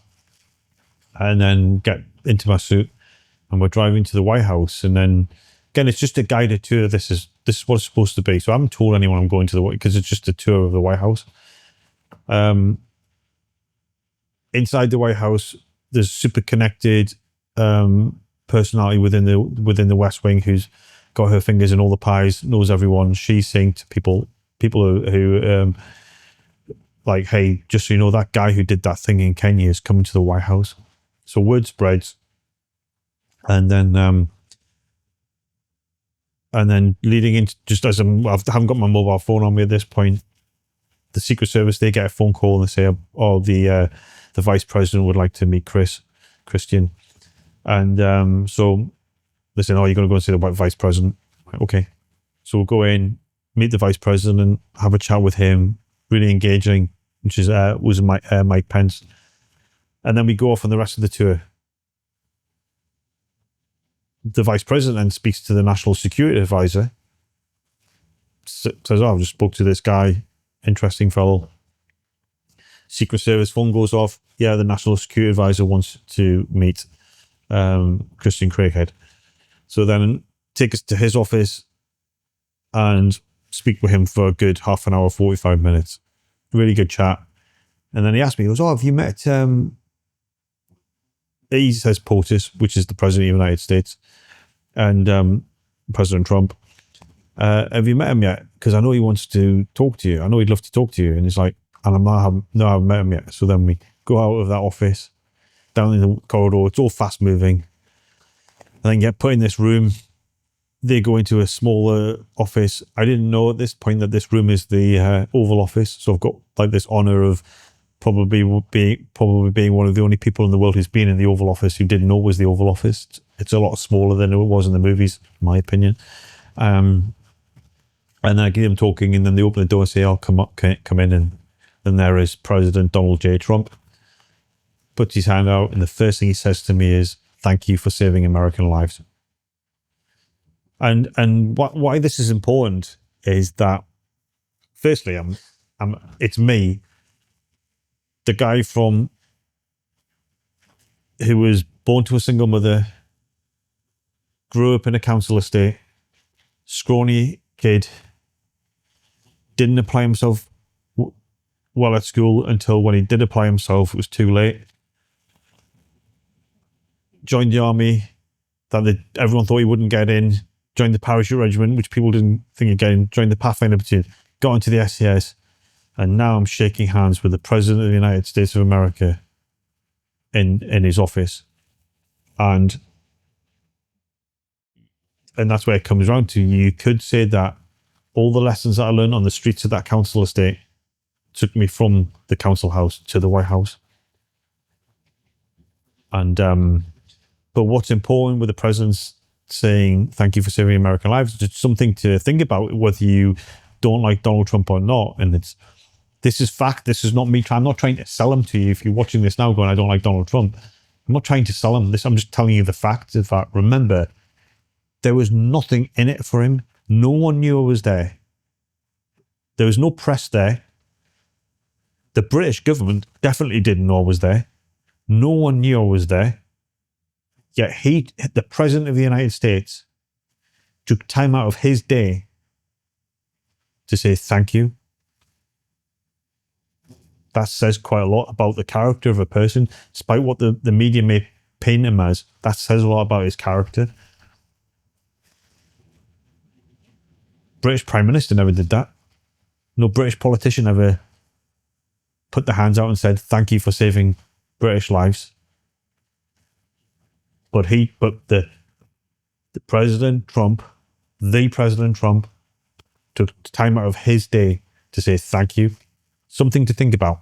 One of the interesting things to me about, after hearing some of your story, is that your brothers in arms, the people who are beside you, they've, come to you and said, Chris, this is unbelievable. It was amazing what you did. And just to say to put away any rumors or what, because there was a bit of a shitty news article came out after I retired that was shunned by I've never been shunned by any colleagues. Everyone from the SAS who I know has given me nothing but thanks and support for, well, not only for what I did in Kenya, but also encouraged me to write the book. There's not one person who's come up to me and said, you should write a book about this incident. Everyone says, this is a story that needs to be told. There's not one person who said, you shouldn't be on social media or anything I was doing. I don't talk about anything what I did in the SAS, to be fair. And I don't talk about being in the SAS that much. I just talk about being Chris Craighead. But everyone's like, you are the message I get from still serving members who are very senior in that unit going, keep doing what you're doing. We're all very proud of you. I think the lesson from that day is applicable to so many. It's such a shame that story. I mean, I'd like to think, I did the judicial review and it got ripped apart, which I could go, it's quite annoying how it happened. But, people change, positions change, opinions change, policies change. So it's never say never. So the story or the book may come out. What will come out is a movie of some sort. And it's nothing to do with me. It's that there's so much hunger for this. 100%. This thing is, and a movie may come out depending on what aspect it's on. But every week or something, I'm getting sent links of documentaries and videos and of theories about what happened and because there's so much information out there. There's hundreds and hundreds, like maybe over 1,000. Well, there is definitely over 1,000 people who've heard the most detailed brief of what I did that day. Oh, and when I say in detail brief, I mean there's stuff in the book. I personally, despite what the courts and the British government said, there's nothing secret in my book, according to me. Of course, there isn't. But there's stuff in the book. That book is nothing. The presentations that I gave to over 1,000 people had way more information than the book goes into, and that information is out there. So all people have to do is find those people and ask, "Hey, what happened? What happened there? What happened there?" So that information is free floating. There's so much information about this incident out there now that people can write their own story about it, and this is what they think might have happened, or this is what we heard has happened because we interviewed someone that Christian Craighead give the presentation to and they were in the police or a recruit in the army training, or it's Sandhurst, or a current serving member of the SAS, or past serving member. So there's all that information is out there, which I have no control over. So the story will bit by bit become more and more known, I believe, even if I died, it wouldn't. So, but I just choose not to say much about it. I say what I think I'm towing the line with what information is out there. I don't think I'm giving away secrets or anything. I'm just saying about feelings and things. But that information it won't be long before most of it's out there. When it comes out as like a movie, or if the book came out, what's the overall message of that story? I just hope that it's all the videos that come out, it's just a lot of them are wrong. The information is wrong, but a lot of them are fairly true to it. So that's all I can hope for, is that it kind of follows a path, and that's kind of, yeah, there's some bits that'll be kind of slightly off or wrong, but it's true to the story, and giving credit where it's due and not giving credit when it's not due and things, and that's the frustrating thing about my book. One is that the story's pretty badass. What I did that day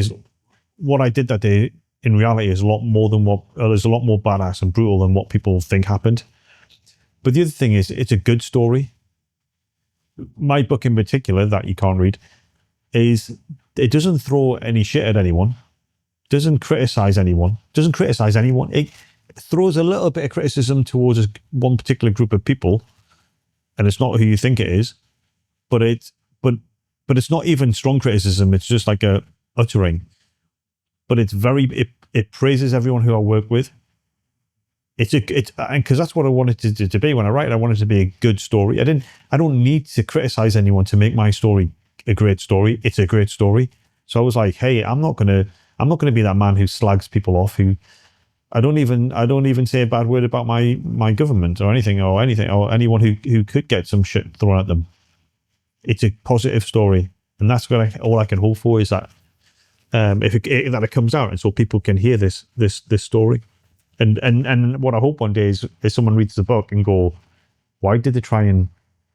That's what people will do, is why did they try and ban this book? Or why did they ban this book? Or why did they stop this book from coming out? It wasn't banned because it never came out, but why did they stop the publication of this book? Because they'll read it and go, this is a great story and there's nothing damaging here.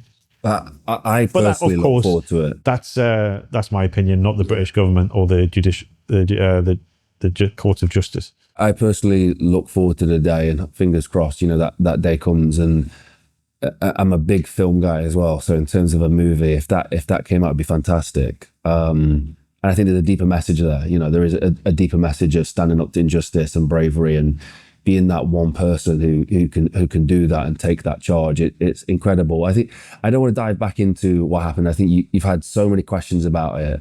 But I am curious, as not many people have asked you after the fact, what was the moments afterwards? You get back into your car, you drive home that night. Yeah, I got back home, and it kind of, well, it wasn't that night, it was the next afternoon. So it was it's the next day, it's the 16th, the afternoon. And I get home and kind of overwhelmed, and have a shower, make a cup of tea, and and I'm like, watch Sky News is on, and it's on mute, and I put a random playlist on. NXS comes on, band NXS, and the song Searching, that I kind of hadn't heard before, but it's just a surreal, like, I call it a movie moment, because I'm watching me on TV, and then I've got NXS playing the song Searching. So I'm watching myself on TV, listening to this music, and like we're like welling up. Tried to sleep, just completely like jacked up on adrenaline. Then phone starts like, and then like I looked at my phone an hour later, and it's got something like 140 messages or something like that, or I don't know, it's like lots, and it was all just like, well done, mate, and things like that. So, and then had my hearing took a bashing. Got some stuff done back in UK, and then carried on doing my thing, so to speak. And then I went through a real like tough time, and like within myself, I was in essence, there's people who could say they were supporting me and they were supporting me, but I was on my own. That's the best way, and I highlight this in the video that I did just come back. And I've said it to everyone, is people say you're not alone, and you're not alone in your suffering. You might have people who love and support you around you, or colleagues who work with you and who want to support you around you, but you are alone in that struggle. You are alone, and I know, it's not my theory. I know this. You are alone, and it's down to you to get better. Now you can get better, and how you get better, that's what you got to do, is like do what works for you. If therapy and talking to the support unit around you gets you better, then you do that. If doing physical fitness or shooting or riding your motorbike faster than what you should do is better for you, then do it. If having a couple of beers with your friends lines you up and makes you better, then do it. You just do what you got to do. And what happened, like there's one point, there's a friend of mine, he was a friend of mine and is a friend of mine, and there's no criticism to this guy whatsoever, but it's an interesting, I hope it's a short little story that hopefully people can learn something from. And I didn't really bring it up, and I should have really, while I was still serving. Phones me up a few months after the incident, and he's like, "Hey, Christian, I've known you for nearly 20 years. I know that you're not bothered about this, blah blah blah, but we've got to do our checks and balances. We've got to make sure that you're all right. But I know that you're tough. You're a tough cookie. So, but are you all right?" Inside I was screaming to say, "No, I'm not all right. I'm hurting here. I'm not all right." But it's that thing. I was like, "Yeah, mate. Yeah, I'm all cool. No issues." But inside it was screaming, going, "I'm not all right. I need help, and I need it now." But I was like, "Yeah, mate, I'm fine." And I think the takeaway from that story would be, and it's not his fault, but for me, if I was to do that again, and maybe I did bring it up, I can't remember if I did, but if he'd saw me face to face, whether even if it was a video call, I think there and he would have said, "You're not all right. You're coming home right now," or "I'm coming out to you," or whatever. But I was just like, "Yeah, I'm fine." But inside I was screaming and going, I wanted to say, "I'm not all right." So, I did some things to try and help get me through that. And again, I was conscious that I wasn't all right. And at least I had the sense to not drink heavy and not do bits and pieces. And you're still in Kenya at that time I still was living there. So, but yeah, and I got through it. But again, it's part of that is the fact it was, like I say about, someone maybe should have saw me face to face. The criticism on me for being a coward, I should have said, "Oh no," I had the balls to say, "Do you know what? I'm not all right." But I was just like, yeah, I'm cool. And that's the thing. It's such a common story. We hear people killing themselves, and people going, "You all right?" And they're like, "Yeah, I'm fine." Did it get to a dark place like that for yourself? No, I never. No, I was just like, but it's just another telltale sign of when people are struggling. Some people will be on the verge of killing themselves. People like me could have just been struggling, just like, I'm not all right. But it's that's when you say is when you say, how are you doing? You're like, "Yeah, I'm fine. Yeah, I'm fine." you talk about this divine intervention and this chosen purpose, maybe by somebody else, but to be there at that exact moment, and you'd completed this task, and then you'd succeeded in your purpose in a way. And people talk about when they lose their purpose or they move past their purpose, there's kind of like a moment of feeling lost almost. That came, but not then. That came years later. That came in like in the lockdown when we had that 2 weeks to flatten the curve. That's when that came.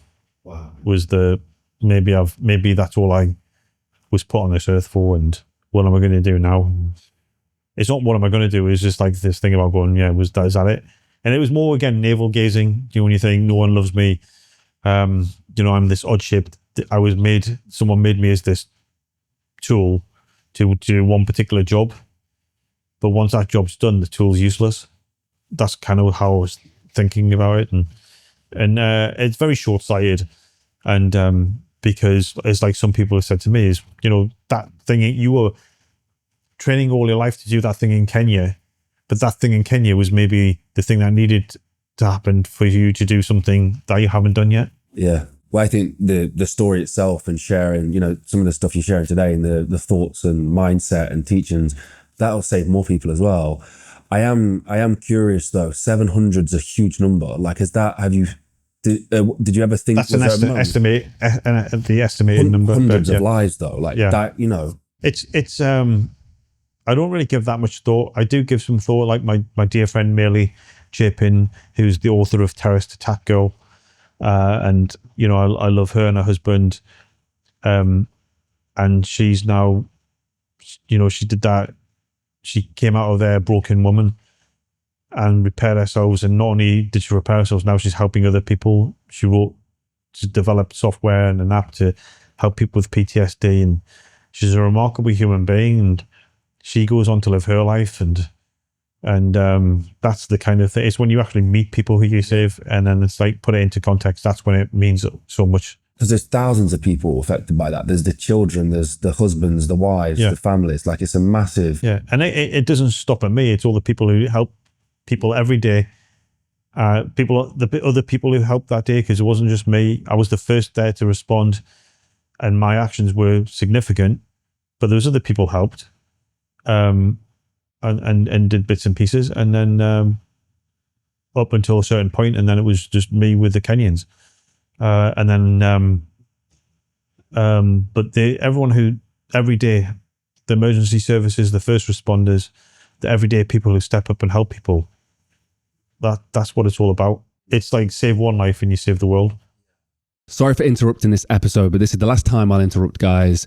I just wanted to remind you guys that I ran the world's heaviest marathon. We achieved it, guys. It was 28 miles with 220 pounds, 100 kilos on my back. We've contacted Guinness. We're going to make an official world record. Then I ran 450 miles with a 55-pound stone on my back. The mission is complete, but the fundraising mission is not. We have the giveaways going on, but we also have the GoFundMe linked down below. I'm appealing to you guys to make this possible. I had a fundraising goal of £25,000. I think we can achieve it, and it will help set up the charity to be able to provide headstones for bereaved parents who have lost their babies indefinitely. That's the plan. That is the mission. We've already helped our first family, which I'm super buzzed about, but I want to make sure that everybody who goes through this has the ability to get a headstone. And the mission is to provide granite from Scotland in a headstone for these bereaved parents. And I think we can do it. I just need to get to this end goal of fundraising. So if you go to the GoFundMe, you can donate there. Thank you guys so much for supporting it. We've done a big chunk already, and it was all down to you guys. I'll stop interrupting the episode. I hope you're enjoying this episode with Chris Craighead, and we have plenty more things like this coming in the future. Thank you for watching, and let's jump back into it. With your story, when you talk about 700 people, estimated 700 people, and that's thousands of people that are surrounding that would be severely impacted by the loss of those people. It can be seen as a really special moment. It's definitely a special moment, but to have some kind of divine intervention, or for your whole life to be dedicated for that, up until that moment, to make sure that you were ready to be there for that moment, to make sure that that didn't happen and that those thousands of people weren't severely impacted by it. Looking back now, connecting the dots all the way back, what does that look like? It just looks like the Can you see it as a straight line? no, it's the, well, yes and no. It's my training started the moment I was born. Everything in life was just leading me to that point. And if I got in a time machine and met Christian Craighead at the train station joining the army on the 7th of September 1992, and someone said, right, you've got 5 minutes, you give him any advice for the future. And like, I'd go up to this young 16-year-old and say, I'm you, and I'm you in the future. Just follow your gut. That's it. That's just it. Do what you got to do. That's the only advice I'd give myself. I wouldn't give myself any advice. Just say, that's what I'd say. Or the advice I would say was just do what you got to do. That's all I'm going to say to you. Because anything else would change you off that roof. I said, whatever you do, don't do this, or don't, whatever. That would change that route. So I would just like say, you just do what you got to do. See you later. See you in the future. The crazy thing is as well, it sounds like even up until the day of, there could have been one decision you made that would exactly everything. It's like what I didn't say at the back end of that story is when I had got that message about may God bless you many times that day, that's when the clock was ticking, because everything after that, that's when everything was in motion for that day. I went and got my haircut after that. Then I had lunch with a cheeky cocktail, and then went back, had a shower. But when the call came, the whole city was collapsing in on itself. So every second counted, and everything was just perfect. For when I stepped out that shower, the phone rang, everything from that moment was sweet. Did you believe in faith before that? Mm-hmm. Yeah. Did you have a strong relationship with God? I've had this strange relationship with my faith. Again, it weaves in and out. I always believed in God, and even though I wasn't brought up, I didn't have to go to church and things like that. We only went to church when it was weddings, funerals, baptisms. So it wasn't forced on me, but I do recall like looking at a Bible at an early age, and that's mainly due from horror movies and stuff. But then it was looking at it, and then when I were in, my faith was just like we've had this. I kind of had a strong faith, and then fell out from it. And then I remember in 1999 fell into it hard, and then I had this, like I was on this. I'd been injured pretty badly from a car wreck, on like a self-destruct mode, you could say. And I remember it was a Tuesday evening, and woke up at about 3 a.m. around about that sort of time.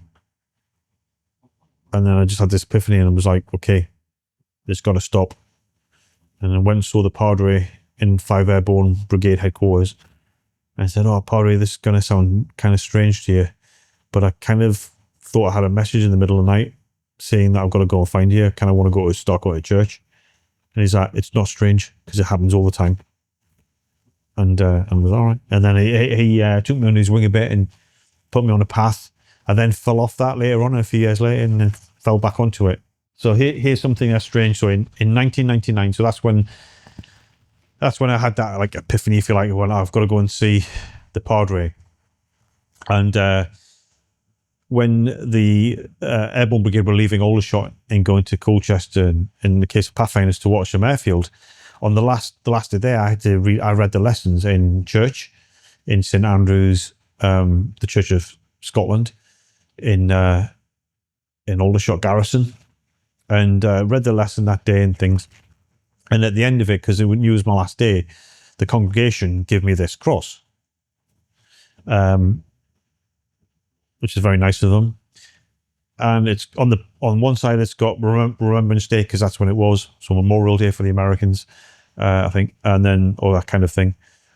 14th of November 1999, and on the front it says, "May God always guide you." Cool. So that lived on a shelf in my home all the way through until then. Okay. Kenya happens. Life goes on. I'm in Brooklyn, New York, or in November 2019. That's when I get the phone call from the commanding officer of 22 SAS, and he says, just so you know, you've been given a medal for what you did in Kenya. Thanks a lot. That's it. Kind of what the conversation was all about. Didn't think much of it, and then the Trump thing, everything happens. I then get back to my home in Hereford, where I lived at the time, like a couple of months later. And this is what's strange. This is on the shelf because I hadn't taken it to Kenya, and it was in my home in Hereford, and something compelled me to grab it. So I grabbed it. May God always guide you. Then turn it around, and I thought, oh, what are the chances of that? On the day when I got told I was being given an award for my day in Kenya, it was exactly 20 years to the day that this was given to me. Whoa. What I think strange about it is the coincidence of the date, but it was also what made me grab that and then look at the date, because I'd never done that before. I never went, oh, I wonder what date this was given to me. And I grabbed it and went, oh, all right. Isn't life strange sometimes? Goosebumps again. Again, like for me, this kind of stuff is one of the things sometimes I resist, sometimes I get pulled into it, but like the conversation around angels, numbers in 2 were quite a strong theme, like double numbers. And like when you speak about the man that you met on the road that morning, like having matching numbers, I don't know if that's something you believe in or anything. It is kind of, I don't know. Sometimes I think there's signs out there for us. You spoke about actually leaving signs for yourself sometimes, which is quite interesting. But yeah, sometimes I feel like there's signs to keep us on the right path. And that's the thing, is you wonder how many times, maybe when you die, you get given this whole replay of like, hey, I try to help you out loads of times. And when someone said, how many times something might happen and it was a sign. And sometimes you see it and sometimes you don't. Maybe we get them every single day. I think we do all have guardian angels and guides, and they're trying the best they can to guide us and leave messages. And sometimes you see it and sometimes you don't. And it's there's a lot of writings and things about if you're on the right path, then you kind of see it. But if you're on the wrong path, then who's to say, we say, some people might say angels and demons. Some people might say guides and disruptors or whatever, where there's people there trying to put you on your right path. And there's also little bastards there trying to pull you off it and put you on the wrong path, and just because that's what they do. Wow. There's a few more things on that shelf, I'm guessing, that are quite important. Is there anything else that's worth pulling down and have a look at? So the first thing I'll talk about is there's just this statue given to me when I left Kenya. It's a Maasai tribesman, and it said, "To a noble warrior, humble in spirit and caring of heart." Wow. And that was by there were two contractors who worked with me at the early stages of that incident in Kenya, and they gave me this and they left. So that is one of my treasured.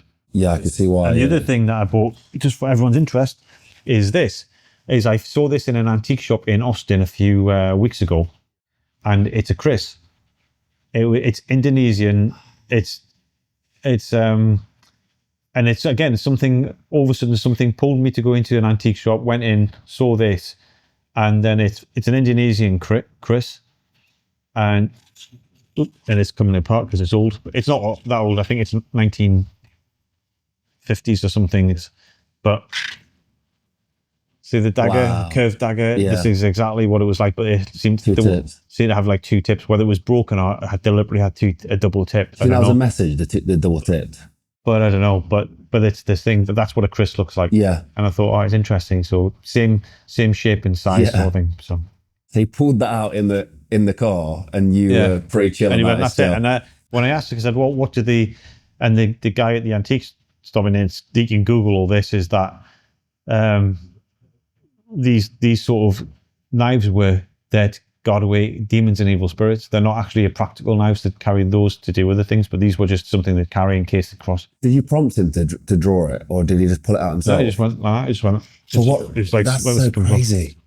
not to hop on with the Nairobi story, this applies, I guess, to all the situations you've spoken about in your career and to other people's lives. But this structure of decision making or thought process in high stress situations, you've got this like way of processing those moments. Yeah, it came to me. I like it was really after I retired. I was trying to think of what I was doing and how I was going about it, and the thing I come up with is like a system of firstly is keep your head. You can't be, if something's going wrong or you've got to plan something, you can't look like you don't know what you're doing or you're panicking, because your leadership abilities or the people willing to follow you will start falling away if you look like you don't know what you're doing or haven't got control of the situation. So keep your head. Then is assess the situation. You got to see what's going on. You got to know what's going on with the information that's available for you right then. So that, yeah, information might come out later on, but right now, given the information that you know, you assess the situation. Then you make your plan. However you do that, that's how you do it. But you may lean on people, but you make your plan because you're in charge. And then you execute your plan. If it goes well, if it goes really well and starts changing, then you have to do it again. Keep your head, assess the situation, make a plan, and execute it. If it starts going really bad, same thing. Nothing worse if it goes bad and then someone starts panicking, flapping, losing control. You put your plan out there and you keep your head. You assess the situation as it's unfolding in front of you, and you just make a new plan and you execute that again. And that's the sort of system I've been using. I found out actually after that, I think it was about a year after I actually wrote that down, that US fighter pilots have a similar sort of system. I'm not sure what it is, but it's very, very similar. Just a simple plan. If something's going wrong, it's like very, very similar to that. Was that developed before the day, or is that something that developed on the day? It's something I was doing on the day, and I was in researching, writing the book, and that's how it came about. It was like, how do I work out what I was doing? And it's like flow state. I didn't really know what flow state was, because I was trying to explain to myself. I was trying to like articulate what I was feeling that day, and like all these, like this thing about this, like how I was energized, how I seemed to have, my eyesight seemed to be sharp and my hearing was better. I was faster, stronger, quicker, because I entered this flow state. And then I like, after a bit of look around, I fell into this flow state. It's fascinating. And I've done some stuff with some organizations about flow state. How long was you in flow state for? I don't know. I mean, that's it. Flow state, again, this is the whole thing. It's still, to me, there's still a lot to be learned about it. But all I would say is, from when I crossed that threshold, I was in a state of flow for the duration. Wow. Something I've heard about loads in athletic basketball, loads of different sports, but to apply it into a situation like this is really crazy. Themes of mental health, the film that you did, there's themes of mental health in that as well.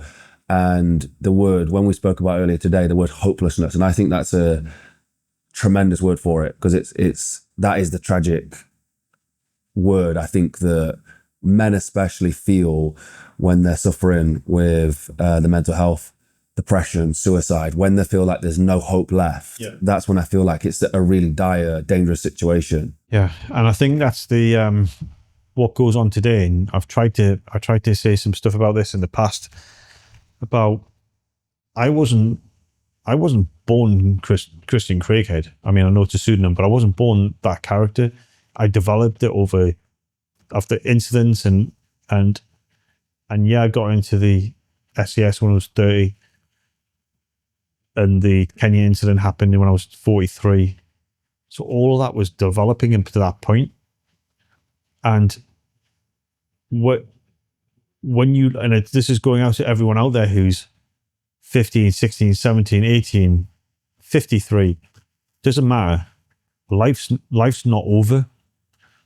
don't give up on it. Don't give up on it, because you, like I said, all these like strange routes, it might seem that everything is going so wrong for you, but actually that's what's supposed to happen. And I know it's kind of patronizing when someone says, oh, everything that's supposed to happen is supposed to happen, and people, it's up to you if you want to believe this or don't believe it, but it's that I think it's shaping, life is shaping, and the things that, and even to the people who say, well, he died and, you know, but you didn't do anything. When I say about, I was training for that incident all my life, yeah, but what you could also say is everything that my mother did, everything that my grandfather did, everything that their grandfather did and their grandfather did, everything was shaping everything up to that 15th of January. And everything I'm doing is, and so you don't know, your actions might not be, it's easy to look at a selfish point of view, but your actions might be shaping or making the path for your grandchild, for someone else in life. So don't be like, again, it's easy to look about, it's all about me, it's all about us, but we don't know life's too complicated to humanize. And some people say, yeah, you live, you're born, you die. Cool. If you want to believe that, believe that. I don't. I think we've all got a role to do in some way, but it's when you feel hopeless, and social media definitely does not help. The fact that again, people on social media, they're only showing you what they want you to see. And it's like people who are famous, a lot of actors who are, there's a lot of really famous actors who've been actors all their life, fine. But there's others who had to work and grind and go against their own doubt and do the shitty jobs and the parts they didn't want to play. And then they're in their 40s and now everyone in the world thinks they're the best thing ever. But they don't see all that stuff that took, all that road that led them to that point. So it's kind of easy from where we're saying to say, oh yeah, don't give up, but you just got to try and look and say who life's, I've seen too much stuff go on in this world now to make sense of it, and just don't give up. Don't give up on yourself, and the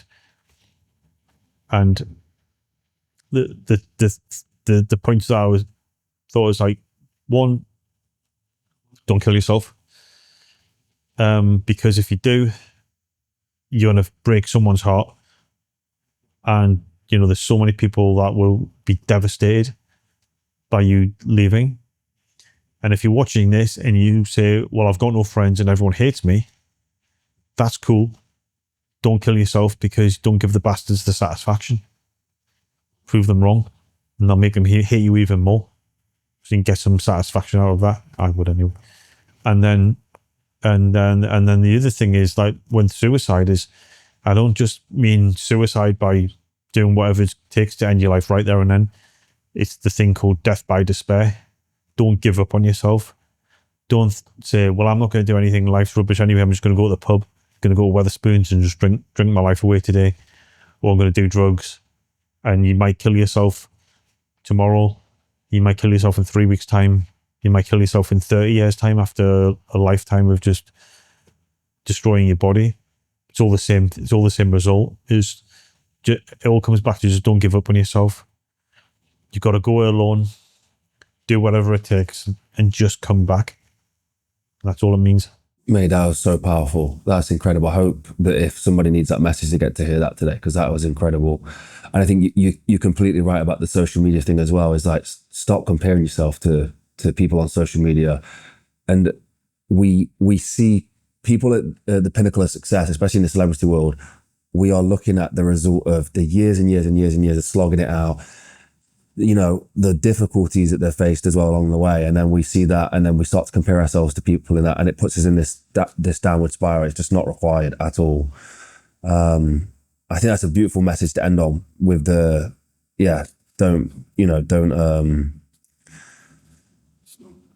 don't let yourself down, you know, don't stop, and don't quit on yourself. If I was to direct people today to places where they can get more of this, you know, more of listening to you, more of your message, you've got the children's book out, which I genuinely think is a very, very good story for anybody to read. and then you'll and read it to your kids as well. But where else can people go? So there's my children's book called The Wrong Wolf, which is available on Amazon, and it's available on the bookbaby.com. Just type in, go to BookBaby, that's the publisher, self-published, and get it there. I'm on social media, but I'm shadow banned to hell. So that experienced that. Yeah, it's I've seen that. Christian_Craighead, and then press search. You still have to press search, and then go to the bottom of all the other Christian Craigheads, because all the fake accounts, they're all right, and then I'll be at the bottom with a blue tick. That's me. Come and find me. I'm on. I don't do much on X, but I am on there as one man in, and then I've got my web page, which is the Ministry of Defense .com. So the Ministry of Defense.com, and that will bring you to me. And it's got some information on there, videos and bits and pieces. And that is a developing company. So that's my company in the US.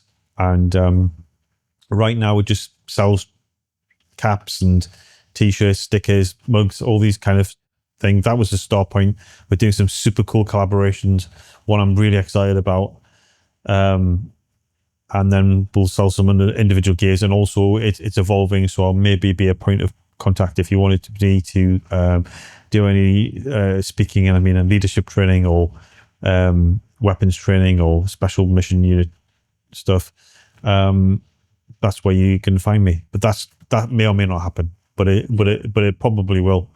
But it's an evolving company. I've heard of some of the future projects and products you've got coming out, and it's unbelievable. Some of them sound incredible. And I just say to everyone about if you're watching this from the UK and you want to buy some stuff, just be prepared. If you want a t-shirt, the postage is the same cost as the t-shirt. I don't set the prices. We do everything in the US because that's where my market is. So maybe if you've got a lot of people who want stuff, maybe we'll put it all together and bring it up. And the other thing as well, the caps, I'm really happy with the t-shirts that we just came out. They were kind of rushed. We had to get them. We're addressing the quality, some of the issues. I mean, we've had no complaints, but just for my being very critical about it. But and there's some real cool stuff, and this stuff was stuff to get us out there. Also put a Bible on there, a pocket Bible. We call it an armor upgrade, but it's just a start point. The t-shirts and the caps are just a start point. There's some really cool stuff coming and other things, and just keep your eye on it. And if you're watching this as the interview and you've not watched a documentary yet, there's going to be a really incredible film that we produced out of this, and some archival footage, some footage we shot today, and we also went shooting today. And I want to put this out there because obviously we've been shooting with a lot of people at the moment, and you are just on another level. And I think it was incredible. I got a very quick crash course on that. But you are. We shot how many yards out with a pistol? 115. And just insane. So you'll see some of that stuff on film in the documentary. But yeah, I do need to give you props on that because it was incredible to see today. Oh, thank you. Yeah, so thank you so much for today. It's been an absolute pleasure, and that was fantastic conversation. Thank you.